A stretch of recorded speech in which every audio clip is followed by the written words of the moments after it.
Footytips.com.au TV. Welcome to footytips.com.au TV. My name's Francis Leach. I'm here with Beverly O'Connor. G'day, Bev. How are you? Really good yourself. I'm really well. Round 16 coming up. We're going to try and pick a few winners in your tipping competition. I know it's probably tight where you are. You're probably one or two off the top. And a few things happening already. Chris Connolly going from the Dockers. How will that affect them? So many things that could really make a difference. Richo's 250th game. It's all happening. The Cats, 10 in a row. Can they make it 11? And I think they can. They're in just terrific form. Scarlett, he's got to be the best defender now in the competition. So for mine, I think the Cats are looking really good. But I think this is going to be a tricky one. The Doggies are also finding some form. You are right. Scarlett back to his All-Australian form from a couple of years ago. Acker's starting to show a few signs for the Dogs that he could be ready to turn it on if they can make it to September. They just have a few worries though, like in the last half of the first quarter last weekend, they got out to a 4 or 5 goal lead and they conceded 5 goals. Exactly. Those sorts of lapses will kill you against Geelong because they are in such wicked form at the moment. So, like you, Cats? The Cats in a great game. Collingwood and Essendon, also always a big match, there's no doubt about it. The Pies bounce back, hopefully, after their disappointment last weekend against Geelong. Essendon, Kevin Sheedy, he's another coach that's being talked about who's under the pressure. Yeah, but I think Sheeds has done more than you could have expected with him, with the injury run he's had and the team he's had. I thought Mick Maltos was really unfair on his boys. I thought they put in a good effort against the Cats, who are really on fire. I think Mick's maybe just trying to take a bit of the heat off the Pies. Perhaps he is. Rocker, not in great form at the moment. But I think in this one, I just think Essendon run out of legs after three-quarter time, so the Collingwood to get over the line. They're missing a few through injury, there's no doubt about it. If Shane Wakeland manages to catch the right train and get there on time, I think Collingwood might win as well. We'll agree on that one. Interesting game over in Adelaide at Amy Stadium. The Dockers playing the Crows. The Crows pipped by the Saints by 2 points at Telstra Dome last week. Come back to the pack a little bit in terms of their win-loss record, 8-7 now. This is massive for them. If the Dockers lose this, it is finally over. No Chris Conley. Who's going to coach? We think it might be Mark Harvey in the interim. We'll have to wait and see on that. It's very hard to read how the Dockers will respond to this situation. Yes, it's almost impossible. They just have not shown cohesiveness. They have not shown determination. In a week, will they do it for the coach now that he's gone? I don't know. I'm not seeing it myself. The Crows desperately want Ben Rutten, if he can play, and Bassett back there to try to curb the influence of Matthew Pavlich. And the other, I guess, subplot is the Matthew Pavlich thing. All the talk about him maybe heading back to Amy Stadium or to Alberton to play at Port next year. He's on the big stage at home this weekend.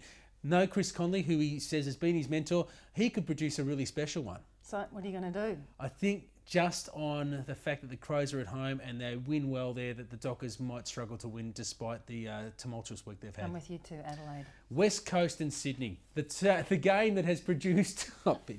There's Bev's cheat notes. You can't work without those.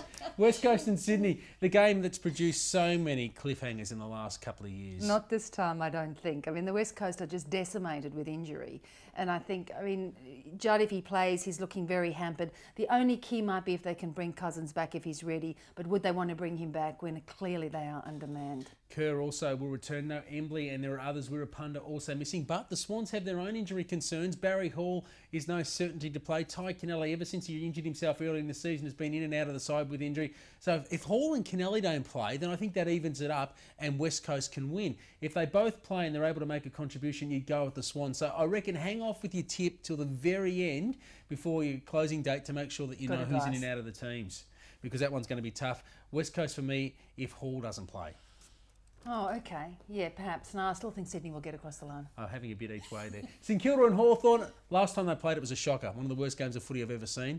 This time the Saints back with a bit of fun. If they play again like that, I think everybody's head will be on the chopping block. The two Nicks have re-signed, Del Santo and Revolt. I think that could really inspire the Saints this week. And I do think they're coming back a little bit. I think Hawthorn have had the run. It's going to be so tight. I think the Saints could do it. I hope so. I'm going to tip the Saints. I think the signing will actually give them a bit of an impetus. They held their nerve last week against the Crows when they were challenged. Hawthorn, they were fantastic. They've got Roughhead and Franklin. They've got a really good forward setup. It'll be whether the Saints midfield can run with the Hawks, because they've got a really fluent midfield at the moment. If they can do that. Oh, okay, I'm going to stick with your boys. Okay, we'll have to agree. Go Saints. I hope they hang in there. Brisbane and Carlton, while the Blues haven't won in 4 weeks. The Lions have won their last 2. And they're looking, I mean, as Lee Matthews says, this is the start of a really good team again for the Brisbane Lions, and they're really confident.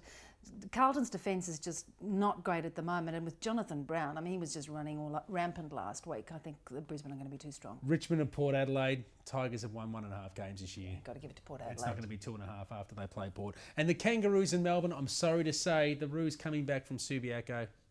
You reckon it's going to be too tough? I think they pipped you last time, and they'll get you again this time. Oh, thanks for your support, but Sorry I've been about supporting Melbourne religiously week in and week out, so I think I'm going to have to jump off the bandwagon for the sake of my tipping, and I think the Kangaroos will be too strong.